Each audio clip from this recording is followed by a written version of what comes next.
Welcome to Mission Control. Today, we are calculating the total mass of the solar system. We're going to build a running ledger, adding one planet at a time to see how massive our neighborhood really is. But before we add a single planet, we need a ground rule. You cannot add 3 feet and 4 inches and call the answer 7. The units have to match first. In scientific notation, the exponent acts exactly like that unit of measurement, while the front digit is just the count.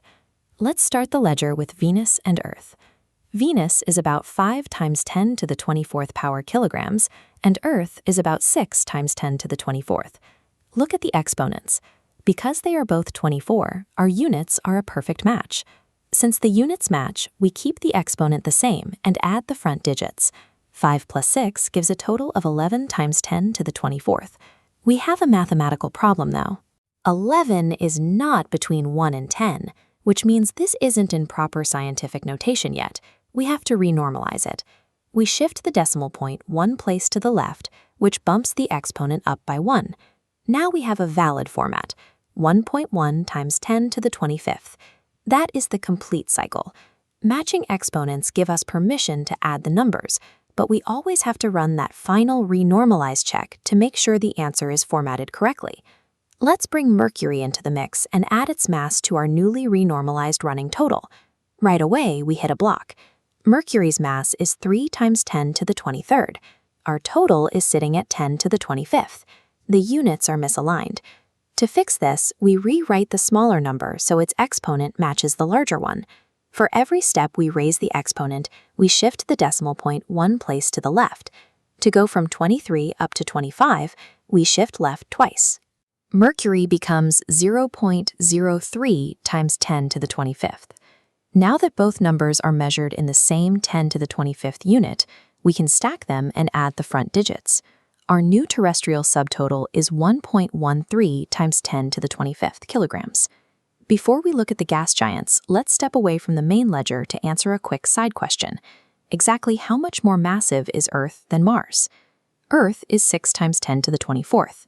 Mars is 6 times 10 to the 23rd.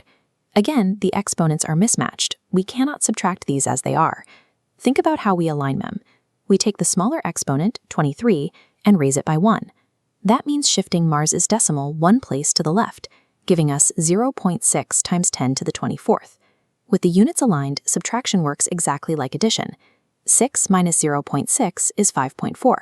Earth outweighs Mars by 5.4 times 10 to the 24th kilograms.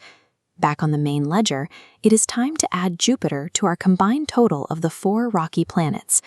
Jupiter sits at a massive 1.9 times 10 to the 27th. Our rocky planets combined only reach 10 to the 25th. To make our terrestrial total match Jupiter's exponent, we raise it by 2, shifting the decimal twice to the left. The entire inner solar system is now represented as just 0.0113 times 10 to the 27th.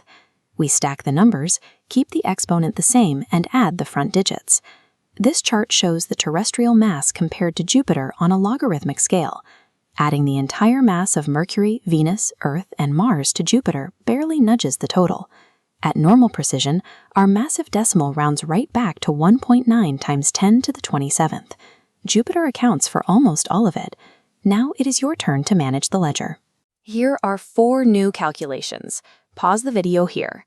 Use the alignment and renormalization rules we just covered to solve these on your own. Let's check your work. Notice how questions 2 and 4 required you to align the smaller exponents first, while question 3 required a final renormalization shift at the end, because 14 is larger than 10. So whenever you add or subtract in scientific notation, follow the same strict process.